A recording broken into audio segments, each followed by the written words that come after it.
जय हिंद एवरीवन, आप सभी का स्वागत है अपने चैनल सुजी सर अकेडमी यूट्यूब चैनल पर। तो आइए दोस्तों, आज हम पढ़ेंगे एनसीईआरटी का क्लास 8 अध्याय 1 भारतीय संविधान। तो आइए दोस्तों, आज हमें भारतीय संविधान को जानने का मौका मिला है। तो जानेंगे कि भारतीय संविधान का गठन गठन कब हुआ, किसने किया, इसका जनक किसे कहते हैं। यदि आप भारतीय किसी भी वनडे एग्जाम का तैयारी करते हैं तो यह क्लास आप ले सकते हैं। और हाँ, यदि आप इस चैनल पर नए हैं तो चैनल को सब्सक्राइब जरूर कर लीजिए और अपने दोस्तों के पास ज़्यादा से ज़्यादा शेयर कीजिए ताकि हम आपके लिए और बेहतर कंटेंट ला सकें। तो पहला क्वेश्चन है, डाइस में भारतीय राष्ट्र कांग्रेस ने संविधान सभा के गठन की मांग को पहली बार अपनी अधिकृत नीति में शामिल किया। 1930, 1932, 1934, 1936। तो इसका करेक्ट आंसर है दोस्तों 1934 को। 1934 भारत 1934 में भारतीय राष्ट्र कांग्रेस ने संविधान सभा के गठन की मांग को पहली बार अपनी अधिकृत नीति में शामिल किया। संविधान सभा का गठन निम्नलिखित में से कब हुआ? जनवरी 1940, सितंबर 1940, दिसंबर 1947 या दिसंबर 1946। तो करेक्ट आंसर दोस्तों दिसंबर 1946 को संविधान सभा का गठन हुआ। और क्यों हुआ, तो आइए आगे जानते हैं। संविधान सभा की यह मांग दूसरे विश्व युद्ध के दौरान तेजी से हो गई। अंततः दिसंबर 1946 में संविधान सभा का गठन हुआ, क्योंकि दूसरा विश्व युद्ध 1939 से लेकर 1945 तक लड़ा गया था, जिसमें अंग्रेज ने भारत पर बहुत ही अत्याचार किए और कैबिनेट मिशन क्रिप्स मिशन आया भारत, जो कि वह फेल हो चुका था। तब क्रिप्स मिशन ने कहा कि यदि आप संविधान बना सकते हैं तो बना लीजिए। उस समय अंग्रेज पर भारतीयों ने दबाव दिया और कैबिनेट मिशन के अध्यक्ष पर संविधान सभा का गठन दिसंबर 1946 को हुआ। संविधान का तात्पर्य क्या है? नियमों का ऐसा समूह जिससे एक देश के सभी लोग अपने देश को चलाने की पद्धति के रूप में अपना सके। ऑप्शन बी, संविधान का मुख्य उद्देश्य होता है देश की राजनीतिक व्यवस्था को तय करना। ऑप्शन सी, लोकतंत्र में संविधान का एक महत्वपूर्ण काम यह भी होता है कि कोई भी ताकतवर समूह या लोग के खिलाफ अपनी ताकत का इस्तेमाल ना कर सके। ऑप्शन डी, उपयुक्त में सभी। तो करेक्ट आंसर है दोस्तों उपयुक्त में सभी। संविधान का दूसरा मुख्य उद्देश्य होता है कि देश की राजनीतिक व्यवस्था को यह तय करना कि नेपाल ने पुराने संविधान में यह कहा था कि देश की लोकतंत्र में संविधान का एक महत्वपूर्ण काम यह होता है कि देश कोई भी ताकतवर समूह किसी दूसरे या कम ताकतवर समूह या लोगों के खिलाफ अपनी ताकत का इस्तेमाल ना करे। नीचे दी गई चित्रकथा पट्टी में कक्षा के भीतर यह घटना के आधार पर इस बात को समझाया गया है कि नियमों का ऐसा समूह होता है जिसको देश के सभी लोग अपने देश को चलाने के लिए पद्धति के रूप में अपना सके। दिए गए अब वहां आपने पढ़ा था कि भारतीय संविधान देश के सभी व्यक्ति को समान अधिकार देते हैं। अध्याय 7 में दोस्तों, हमारा संविधान निम्नलिखित में किसके आधार पर देश के किसी भी नागरिक के साथ भेदभाव किया जा सकता है? ऑप्शन ए, धार्मिक आधार पर। ऑप्शन बी, जाति के आधार पर। ऑप्शन सी, लिंग के आधार पर। ऑप्शन डी, इनमें से कोई नहीं। करेक्ट आंसर है दोस्तों ऑप्शन डी, इनमें से किसी के आधार पर नहीं। हमारा संविधान कहता है कि धर्म, नस्ल, जाति, लिंग या और जन्म स्थान के आधार पर देश के किसी भी नागरिक के साथ भेदभाव नहीं किया जा सकता है। इस प्रकार समानता का अधिकार भारतीय संविधान में दिया गया है और यह हमारा मौलिक अधिकार है। अंततः सामुदायिक वर्चस्व से क्या तात्पर्य है? जब एक समुदाय द्वारा दूसरे समुदाय के लोग को दबाया जाता है, जब एक ही समुदाय के भीतर दूसरे लोगों को दबा सके।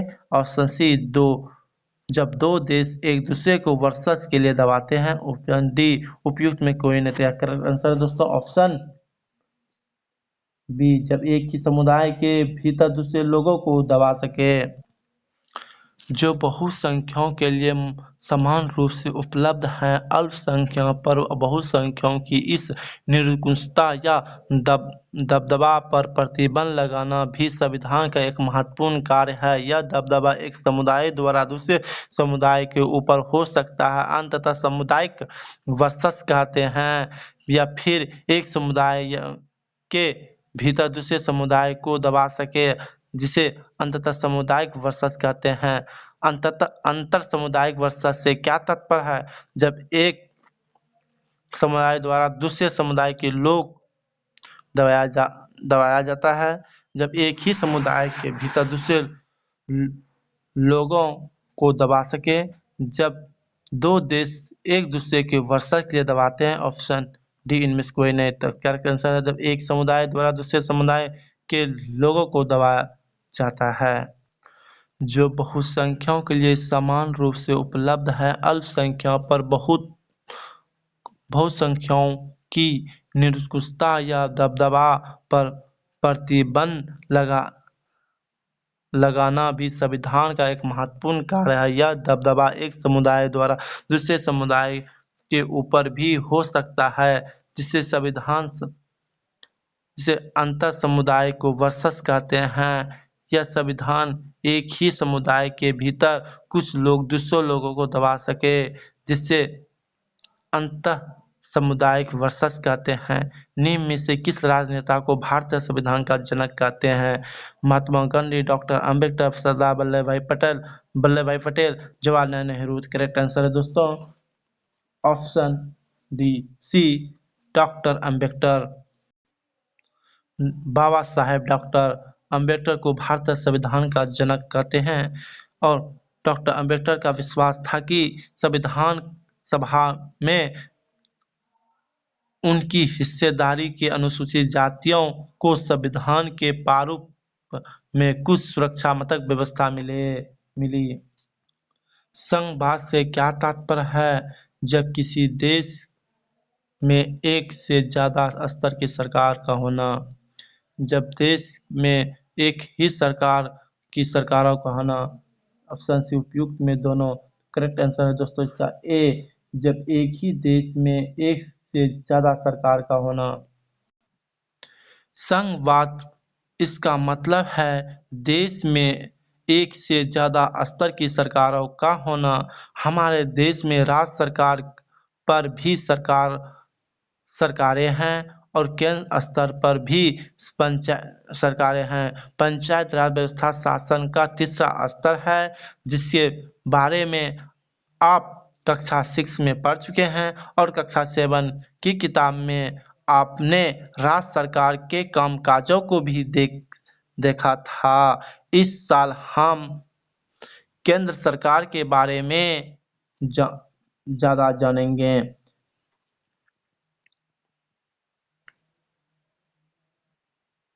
जब संविधान सभा ने सार्वभौमिक व्यक्ति मताधिकार के सिद्धांत को स्वीकृति दी, तो सभा के निम्न में से किस सदस्य ने कहा था कि यह कदम आम आदमी और लोकतांत्रिक शासन की सफलता में गहरी व्यवस्था का द्योतक है? डॉक्टर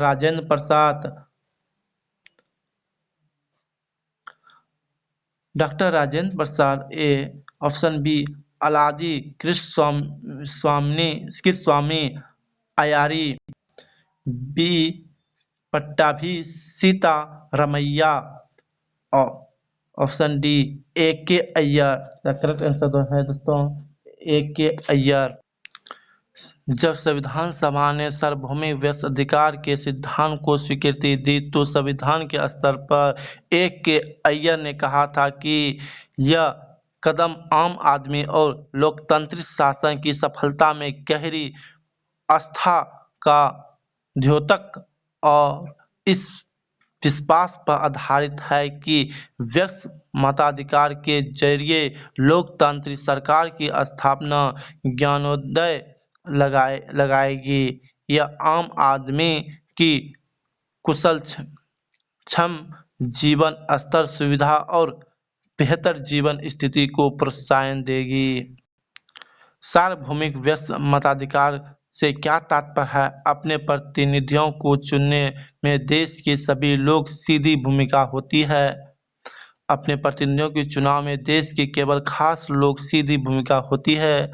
ऑप्शन सी, अपने प्रतिनिधियों को चुनने में देश की केवल अमीर लोगों की सीधी भूमिका होते हैं।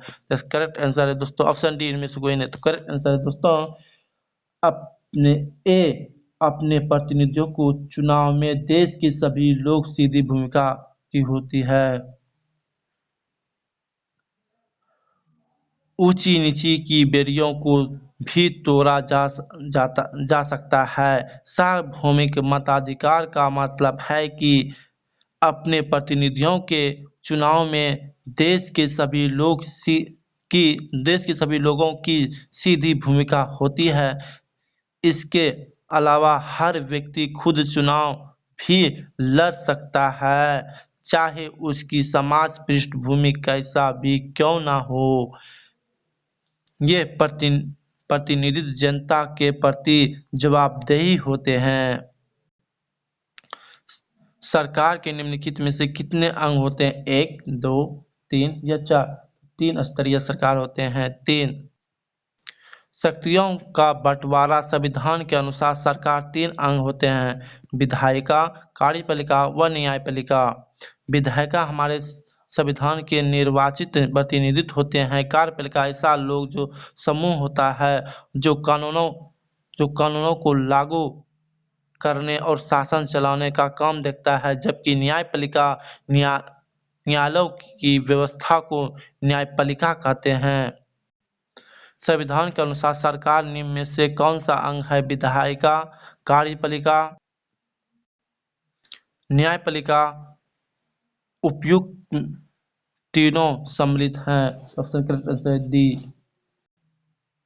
शक्तियों का बंटवारा। संविधान के अनुसार सरकार 3 स्तर कार्यपालिका, विधायिका, कार्यपालिका व न्यायपालिका। विधायिका हमें संविधान के निर्वाचित प्रतिनिधित्व होते हैं, जबकि कार्यपालिका देश के ऐसे लोगों का समूह है जो कानूनों को लागू करने और शासन चलाने के काम देखते हैं, जबकि न्यायालयों की व्यवस्था को न्यायपालिका कहा जाता है, जिसके बारे में पढ़ें आप।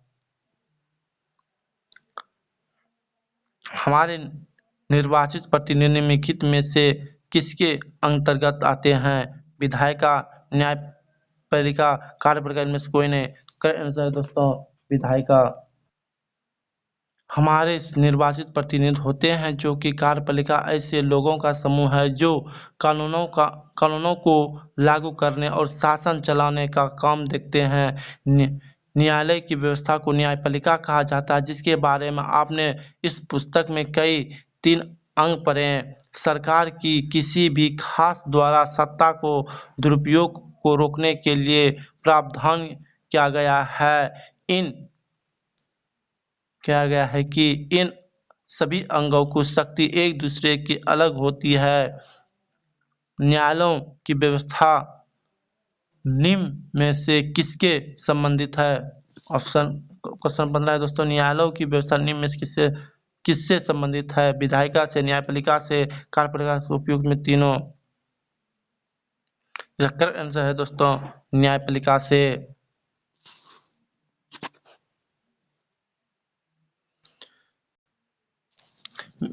शक्तियों का बंटवारा। संविधान के अनुसार सरकार के 3 अंग हैं: विधायिका, कार्यपालिका व न्यायपालिका। विधायिका हमारे देश के निर्वाचित प्रतिनिधि होते हैं, जबकि कार्यपालिका ऐसे समूह हैं जो कानूनों को लागू करने और शासन चलाने का काम देखता है। न्यायालयों की व्यवस्था को न्यायिका कहा जाता है, जिसके बारे में आपने इस पुस्तक की इकाई 3 में पढ़ेंगे। सरकार की सभा द्वारा सत्ता का दुरुपयोग को रोकने के लिए प्रावधान किया गया। इन सभा की शक्तियां एक दूसरे में अलग होगी। भारत में एक है राजतंत्र व्यवस्था, लोकतंत्रीय व्यवस्था, निरंकुश सरकार। उपयुक्त में कोई नहीं। करेक्ट आंसर है लोकतांत्रिक व्यवस्था। राज्य नेपाल राज्य आदि की बात कर सकते हैं। भारतीय राज्य एक लोकतांत्रिक सरकार है। सरकार या कार्यपालिका राज्य का एक हिस्सा है। राज्य का मतलब है सरकार से कहीं ज्यादा व्यापक होता है। उसे सरकार के स्थान पर इस्तेमाल नहीं किया जा सकता है। निम्नलिखित में से किसकी जिम्मेदारी होती है कानून बनाना और लागू करना? करेक्ट आंसर जनता, पूंजीपति, सरकार। उपयुक्त में कोई नहीं। करेक्ट आंसर दोस्तों सरकार। सरकार की जिम्मेदारी होते हैं कानून बनाना और लागू करना, लेकिन चुनाव के जरिए सरकार बदल सकती है। पर राज्य का ऐसी राजनीतिक व्यवस्था है जो निश्चित भूभाग में रहने वाले संप्रभु लोग का प्रतिनिधित्व करती है। क्वेश्चन 18 संविधान में कहा गया है कि मानव व्यापार, जबरिया श्रम, कितने वर्ष से कम उम्र के बच्चों को मजदूरी रखना अपराध है? 14 वर्ष। ऑप्शन 21 वर्ष, 14 वर्ष, 15 वर्ष, 16 वर्ष। तो क्या आंसर है दोस्तों 14 वर्ष। शोषण के विरुद्ध अधिकार, संविधान में कहा गया है कि मानव व्यापार, जबरिया श्रम, 14 वर्ष की कम उम्र के बच्चों को मजदूरी पर रखना अपराध है। निम्न में से किसके आधार पर किसी भी नागरिक के साथ भेदभाव नहीं किया जा सकता है? धर्म, जाति, लिंग, इनमें से कोई नहीं। सभी। तो उपयुक्त में सभी, किसी के आधार पर भेदभाव नहीं किया जा सकता है।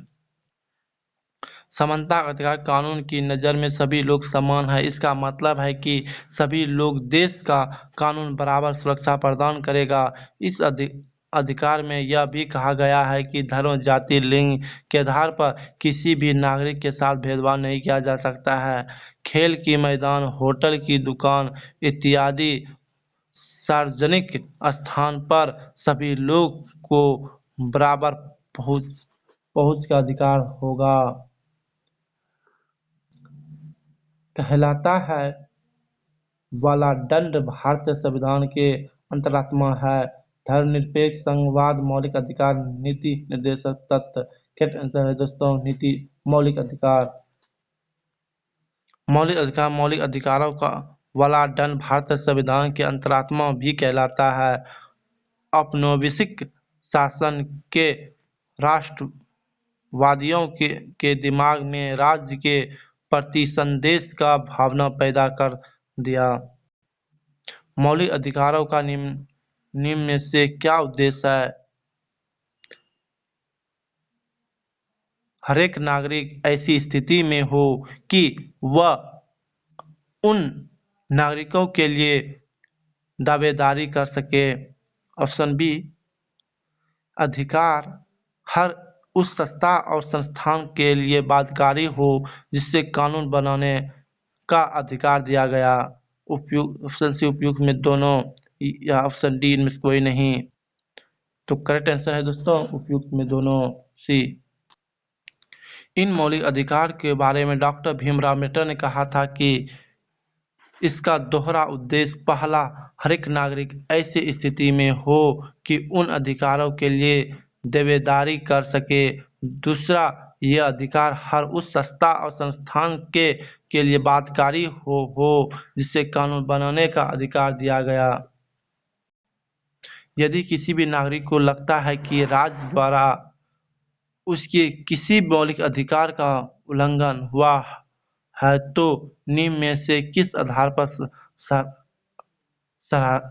सहारा लेकर वह अदालत में जा सके? स्वतंत्रता का अधिकार पर, धार्मिक स्वतंत्रता का अधिकार पर, संवैधानिक उपचार के अधिकार पर, समानता के अधिकार पर। करेक्ट आंसर है दोस्तों संवैधानिक उपचार के अधिकार पर। संवैधानिक उपचार अनुच्छेद 32 में दिया गया है। संवैधानिक उपचार का अधिकार यदि किसी नागरिक को लगता है कि राष्ट्र द्वारा उसके किसी भी मौलिक अधिकार का उल्लंघन हुआ है तो वह अधिकार का सहारा लेकर अदालत में जा सकते हैं। धर्मनिरपेक्ष से क्या तात्पर्य है? जिसमें कोई राज्य अधिकृत के रूप में किसी भी धर्म को राष्ट्रीय धर्म के रूप में बढ़ावा दे। ऑप्शन बी, जिसमें कोई राज्य अधिकृत रूप में किसी भी अल्पसंख्यक समुदाय के राजकीय धर्म के रूप में बढ़ावा देता है। ऑप्शन सी, जिसमें कोई राज्य अधिकृत रूप में किसी भी धर्म को राष्ट्रीय धर्म के रूप में बढ़ावा नहीं देता हो। ऑप्शन डी, जिसमें कोई राज्य अधिकृत के रूप से किसी भी संबंधित परिवार के धर्म को ज्यादा बढ़ावा देता है। इसका करेक्ट आंसर है दोस्तों सी, जिसमें कोई राज्य अधिकृत के रूप से किसी भी धर्म को राष्ट्रीय धर्म के रूप में बढ़ावा नहीं देता है। धर्मनिरपेक्षता, धर्मनिरपेक्ष राज्य वह है जिसमें राज्य के अधिकृत रूप में किसी भी धर्म को राष्ट्रीय धर्म के रूप में बढ़ावा नहीं देता है। इसके बारे में हम अगले अध्याय में और विस्तार से पढ़ेंगे। तो उम्मीद करते हैं दोस्तों ये किला आपको अच्छा लगा होगा। यदि हाँ, प्लीज़ चैनल को सब्सक्राइब जरूर कीजिए और अपने दोस्तों के पास ज़्यादा से ज़्यादा शेयर कीजिए। जय हिंद, जय भारत, वंदे मातरम।